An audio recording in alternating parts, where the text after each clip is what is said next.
Everyone laughed when the Chinese billionaire mocked the black waiter, until he or her responded in Chinese. "Look at that monkey serving our table," said Li Wei in Mandarin, pointing at the waiter as if he were a decorative object. "I bet he doesn't even know how to hold chopsticks properly. People like him should be cleaning toilets, not serving civilized people like us." The laughter from the table echoed through the Jade Palace, Manhattan's most exclusive restaurant. The 5 American businessmen laughed nervously, not understanding a word, but desperate to impress the woman who controlled a $60 billion empire. David Thompson continued pouring wine, his face impassive, as if he hadn't heard a single poisonous syllable. At 32, he had learned to swallow humiliations like this every day for the past 8 months. But this time, something different shone in his eyes, a dangerous calm that only exists in those who have weathered much worse storms. Li Wei, heiress to Wei Industries and one of the richest women in Asia, had arrived in New York to close technology import deals. Her arrogance was legendary even among billionaires. She treated Americans like ignorant children and black people as if they were an inferior species. "That one probably didn't even finish high school," she continued in Mandarin, savoring every cruel word. "In the United States, he thinks giving jobs to people like that is progress. What a joke." David understood every word. Every racial slur, every contemptuous comment, every display of cultural superiority. But what Li Wei didn't know was that this monkey spoke fluent Mandarin, had a master's degree in Asian studies from Harvard, and had spent 5 years working as a cultural attaché at the U.S. Embassy in Beijing. 8 months earlier, David was Dr. David Thompson, one of America's leading experts on Sino-U.S. relations. Her life fell apart when she was falsely accused of leaking diplomatic information to China. Even though she was completely exonerated, the doors to the academic world closed. No one wanted to hire someone who had been investigated by the FBI, even if unjustly. "More wine," Li Wei ordered in broken English, deliberately mispronouncing words, as if speaking correctly would lower her to the level of the natives. David served in silence, noticing how she made a point of not looking him in the eye. After all, why acknowledge the humanity of an inferior? While everyone mocked him openly, David maintained the unsettling serenity of someone who holds a secret too powerful to be revealed before the right time. Li Wei was about to discover that underestimating someone based solely on the color of their skin can be the biggest mistake a person makes in their life. If you're enjoying this story of revenge and justice, don't forget to subscribe to the channel to find out how a simple night of humiliation would turn into the most expensive lesson a billionaire ever paid. Li Wei was having fun like a cruel child torturing a defenseless animal. Over the next 40 minutes, she turned dinner into a spectacle of racial humiliation that made even the American businessmen shift uncomfortably in her chairs.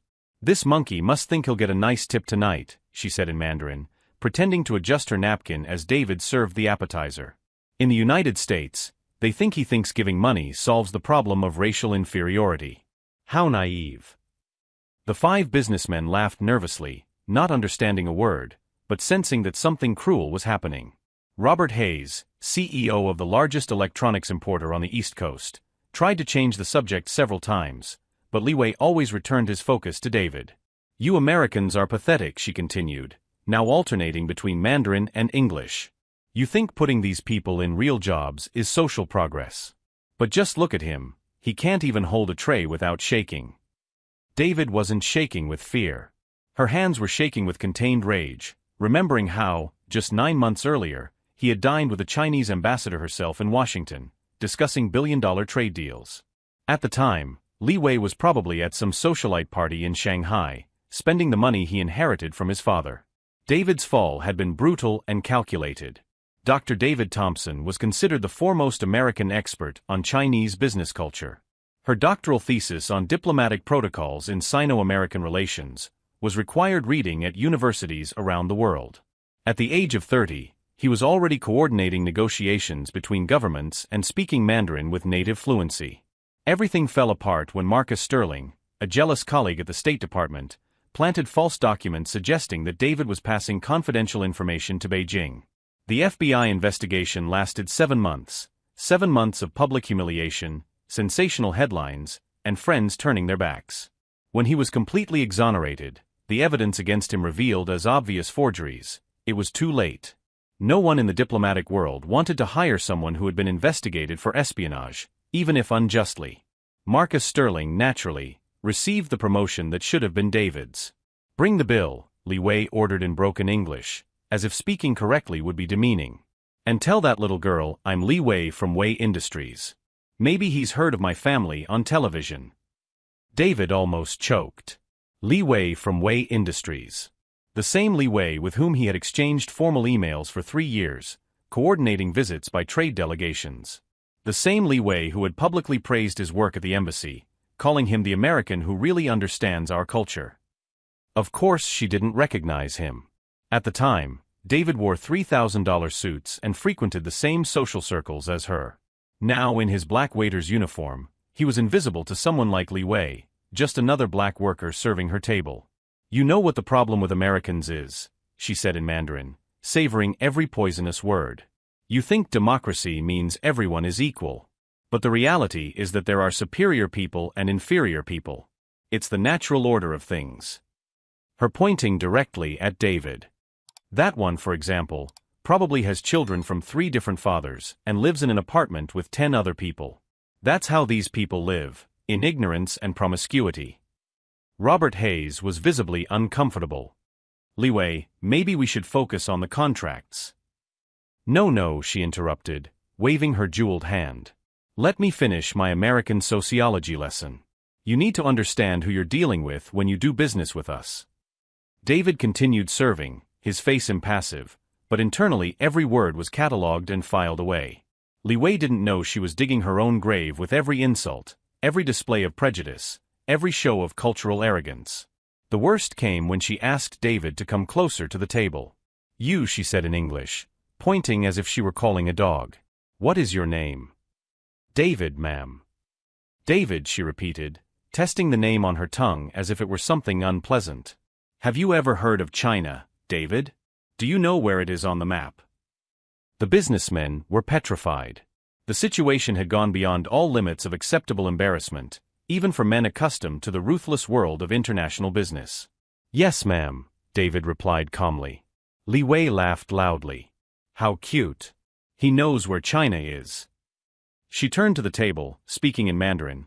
"I would bet my fortune that this monkey has never set foot outside New York in his life." It was at that moment that something changed in the air of the restaurant. David stopped writing down the order and looked directly into Li Wei's eyes for the first time that night. It wasn't submission, it wasn't fear, it was something much more dangerous. It was recognition. Each new humiliation only fueled a silent strength growing inside his, a cold determination being forged by the very injustice they were trying to impose on him. What that arrogant billionaire couldn't see was that every racial slur was writing his own sentence of defeat, word by word, humiliation by humiliation. During the break between dinner and dessert, while Li Wei continued to spew insults in Mandarin to entertain the American businessmen, David headed to the employee bathroom with a calmness that contrasted with the storm brewing inside him. "That monkey probably can't even count to 100, she said in Mandarin when David was out of sight. "I bet the whole family lives on food stamps and government assistance. That's how that inferior race survives in the United States." Robert Hayes was visibly nauseated. "Li Wei, this is going too far." "Too far," she laughed. "You Americans are so sensitive. In China, we know how to deal with every type of person in his proper place. That's the difference between a civilization that's thousands of years old and a country that's only 200 years old." Meanwhile, in the staff bathroom, David took out his cell phone and began typing a message that would change everything. The recipient was Dr. James Chun, his former mentor at Columbia University, now director of the Center for Asian Studies and one of the most respected Chinese Americans in New York. "James, I need an urgent favor. I'm at the Jade Palace in Manhattan, and I just witnessed something that may be of interest to the Chinese diplomatic community. Li Wei of Wei Industries is here, making extreme racist comments thinking that no one understands Mandarin. I have everything recorded. Can we meet tomorrow?" The reply came in less than 2 minutes. "My God, David. Where have you been all this time? Yes, let's meet. Li Wei is under internal investigation in China for corruption and unethical behavior abroad. Her comments could be exactly what we need." David smiled for the first time in months. Dr. Chun didn't know he was working as a waiter. In the message, David had identified himself only as a witness to the events. His mentor still knew him as the brilliant diplomat he had been. When David returned to the hall, Li Wei had escalated her humiliation campaign to a level that made even the most callous businessmen shift uncomfortably. She was speaking in deliberately broken English, imitating accents she considered inferior. You know how to clear a table properly," she said to David in childish English, as if she were talking to a child. "Or do you only know how to carry plates like a trained monkey?" The businessmen fell into a deathly silence. Even for men accustomed to the cruelty of international business, this was unacceptable. But none of them had the courage to confront a woman who controlled billion-dollar contracts. "I can clear the table perfectly, ma'am," David replied with a calmness that contrasted with the violence of her words. "How cute!" she laughed loudly. "He can speak properly. Maybe he's not as dumb as he looks." She turned to the businessmen. "Did you see that? When you treat these people firmly, they learn how to behave." That was when Li Wei made the mistake that would seal his fate. She took out her cell phone and began recording a video, narrating in Mandarin, "I'm here at the most expensive restaurant in Manhattan, showing how Americans educate their black workers. Look how quiet he is when I speak with authority." David continued cleaning the table, but internally every second of that video was being catalogued as evidence. Li Wei was documenting his own downfall, creating video evidence of his racial and cultural arrogance. "In China," she continued recording, "we know that each race has its natural function. Black Americans are good for manual labor, but never for leadership or intelligence. It's basic biology." Robert Hayes stood up abruptly. "Excuse me, I need to make a call." He left the table clearly upset, followed by two other businessmen. The situation had crossed all boundaries of tolerance. Li Wei interpreted their departure as tacit approval. "Did you see how it works? When you establish a clear hierarchy, even Americans understand." She continued recording. "This waiter here is a perfect example of how to maintain social order. He knows exactly where his place is in the world." David finished clearing the table and stood respectfully to the side, waiting for instructions. But his eyes no longer showed submission. There was something different there, a growing intensity that Li Wei was too busy with her performance to notice. Over the next 20 minutes, she created a complete file of evidence against herself. Comments about Chinese racial superiority, insults directed specifically at Black Americans, theories about a natural hierarchy between races, and clear demonstrations of discrimination based on skin color. "You know what the problem with America is," she said in Mandarin, still recording. "You give too many rights to people who should just serve. That waiter over there, for example, probably thinks he deserves the same salary as educated people like us." That's when David made a decision that would change not only her life, but potentially the business relations between two world powers. He discreetly took out his own cell phone and began recording her recording, a video within a video, capturing not only the words, but the expression of cruel pleasure on her face as she humiliated another human being. "People like you," Li Wei continued in Mandarin, pointing directly at David, "should be grateful for having any job at all. When I was a student in China, we had a saying, 'A dog that barks doesn't bite, but a dog that doesn't bark doesn't think either.'" David kept his expression neutral, but internally he was compiling not just evidence, but strategies. Every insult would be documented, every display of prejudice would be catalogued, every moment of arrogance would be preserved for the reckoning that would come. What Li Wei couldn't see was that with every poisonous word, she was not only digging her own professional grave, but potentially creating an international diplomatic incident. David knew exactly which Chinese and American organizations would be interested in that material. "Tomorrow I'm going to post this on my social media," she said in Mandarin, ending the recording. "My followers in China will find it hilarious to see how Americans allow this kind of people to work in decent places." David smiled subtly. Li Wei was right about one thing: someone would definitely find those videos very interesting. But it wouldn't be his followers on social media.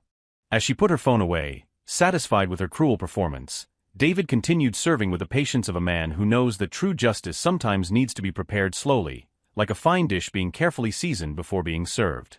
What that arrogant billionaire couldn't imagine was that every second of humiliation she had inflicted was being turned into ammunition for a battle she didn't even know had begun. And when the war finally erupted, she would discover that she had chosen the wrong opponent at the wrong time, using the wrong weapons against someone who played at a completely different level than her. Li Wei was finishing her third glass of expensive champagne when she decided to take her cruel performance to the grand finale.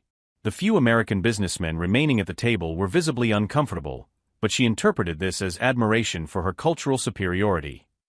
"You know what?" she said in Mandarin, looking directly at David. "I'm going to teach this monkey a lesson about social hierarchy." She turned to David and said in broken English, You know how to dance like a monkey?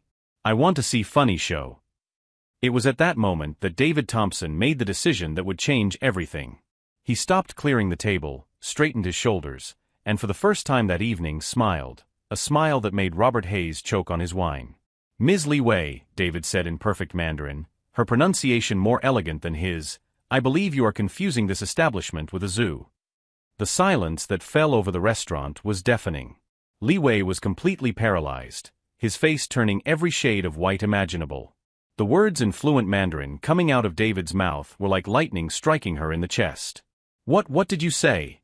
she stammered in English, her arrogance evaporating like water in the desert. David continued in classical Mandarin, her fluency demonstrating years of academic study. "I said it's interesting how some people confuse money with education, birth with character, and social status with human value." The American businessmen were speechless. Robert Hayes, who had worked with Chinese interpreters for years, immediately recognized that David not only spoke Mandarin, he had mastered dialects and nuances that only someone with a higher education could achieve. You speak Chinese," Li Wei murmured, her voice almost inaudible. "Classical Mandarin, modern Mandarin, Cantonese, and 3 regional dialects," David replied calmly, now switching between English and Mandarin. "In addition to English, French, and a little Japanese. But I imagine you've already noticed that from the last 90 minutes of conversation." The realization hit Li Wei like a punch in the stomach. 90 minutes. He had understood every word, every racial slur, every display of prejudice, every cruel comment she had hurled at him in Mandarin. "That's impossible," she stammered, trying to regain control. "You're just a black American waiter." "I am a waiter," David confirmed, his voice firm but unaggressive. "But I am also Dr. David Thompson, with a PhD in Asian Studies from Harvard University, specializing in Sino-American relations and Chinese business culture." He paused, letting the information sink in. "I worked for 5 years as a cultural attaché at the American Embassy in Beijing. I coordinated trade delegations between our countries and published 17 academic articles on Chinese diplomatic protocol." Robert Hayes nearly knocked over his chair as he stood up. "My God. You're David Thompson. I read her thesis on Chinese investment in American infrastructure. You disappeared from the diplomatic world a year ago." Li Wei felt the world spinning around her. "But why are you working as a waiter?" "Because sometimes life teaches us lessons in humility," David replied. "I was falsely accused of espionage by the FBI. By the time I was completely cleared, the doors to the diplomatic world had already closed." He looked her straight in the eye. "So I took this job to survive. And for 8 months, people like you humiliated me daily, making comments in Mandarin, thinking I didn't understand." David took his cell phone out of his pocket. "Comments about my race, my intelligence, theories about the natural hierarchy between peoples, and entire philosophies about superiority based on nationality and skin color." Li Wei realized where this was going and his face turned green. You wouldn't dare." "Record everything?" David smiled. "Of course I did. Every insult, every display of prejudice, every moment of racial arrogance. Including the video you made of yourself explaining your theories about Chinese superiority and black inferiority." Li Wei's humiliation was complete, but David wasn't finished. "In fact, Ms. Li Wei, I believe we know each other professionally. I coordinated 3 conferences on Sino-US investment in which her company participated." He paused dramatically. "She was present at 2 video conferences with me in 2022. Of course, I was wearing a suit and speaking as an equal with ambassadors. It's understandable that you didn't recognize me serving at his table." Li Wei tried to speak, but the words wouldn't come out. Not only had she been completely exposed, but she discovered that the man who had spent the evening humiliating her was someone who had negotiated diplomatic agreements that affected her own company. David continued, now with the natural authority of someone accustomed to commanding meeting rooms. "You said that people like me don't understand international politics. But I spent 3 years negotiating trade agreements between the United States and China, including some contracts that directly benefited Wei Industries." The American businessmen were in a state of total shock. They finally understood that they had spent the entire evening passively watching one of the foremost American authorities on Chinese culture being racially humiliated by an ignorant billionaire. Her. You have also developed several theories about intellectual capacity based on race, David said, still in a calm but devastating tone. It would be interesting to know what his Chinese Communist Party would think about a Chinese businesswoman promoting theories of racial superiority on American soil. Li Wei finally found her voice. You can't, it would ruin her reputation, his international contracts, her position in the family business. David finished gently. I imagine so. Especially considering that China has very strict policies about citizens who embarrass the country abroad. Robert Hayes, still processing the revelation, muttered, Li Wei, you humiliated one of America's leading experts on your own culture. David took out his cell phone and showed the screen to Li Wei. I've already sent a copy of the recordings to Dr. James Chun, director of Columbia's Center for Asian Studies. He was, let's just say, very interested in the content.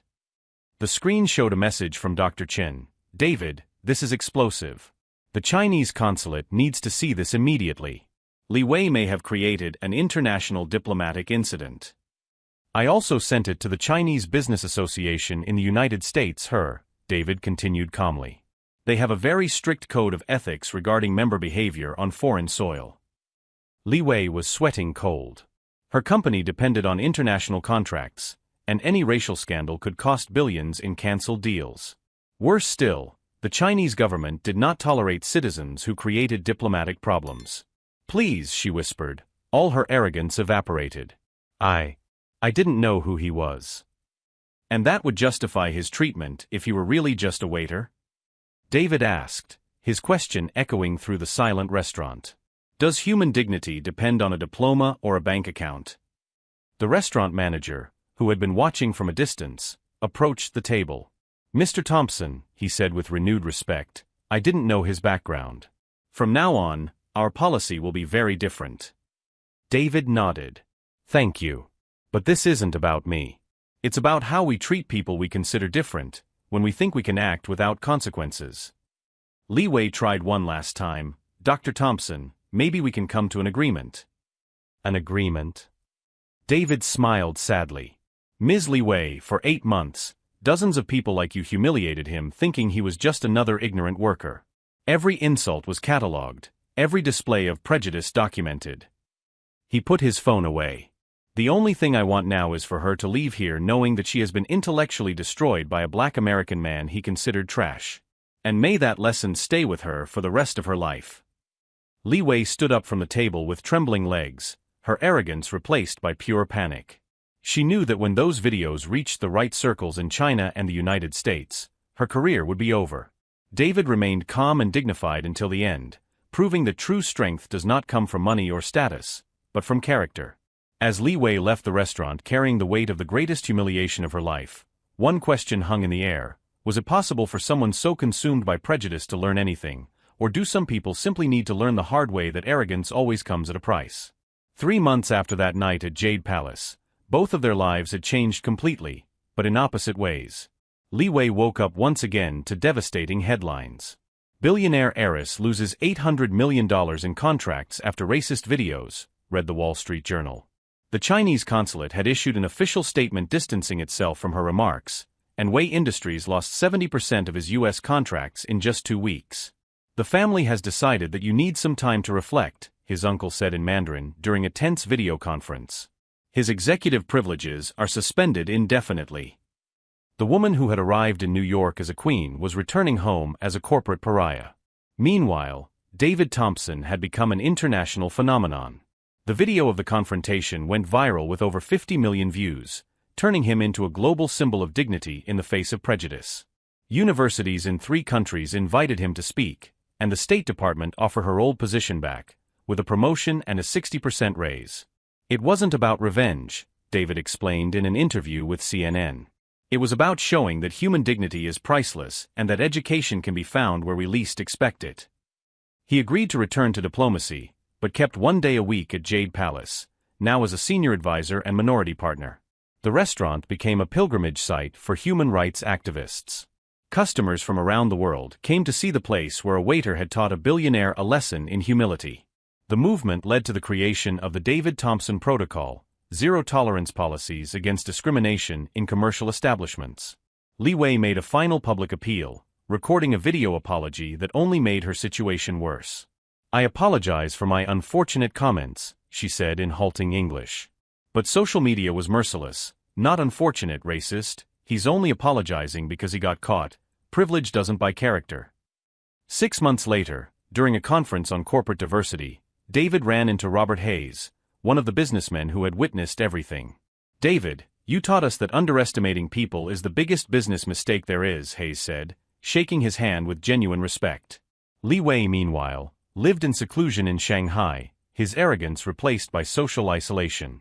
Friends avoided her, contracts were cancelled, and his reputation never recovered. The most expensive lesson a billionaire has ever paid: money can't buy dignity, and prejudice always takes its toll. If this story about dignity, overcoming adversity, and justice touched his heart, subscribe to the channel and leave a comment. How would he react if he witnessed a situation like this? Together, we can spread the message that respect is not a privilege, it is a basic right of every human being.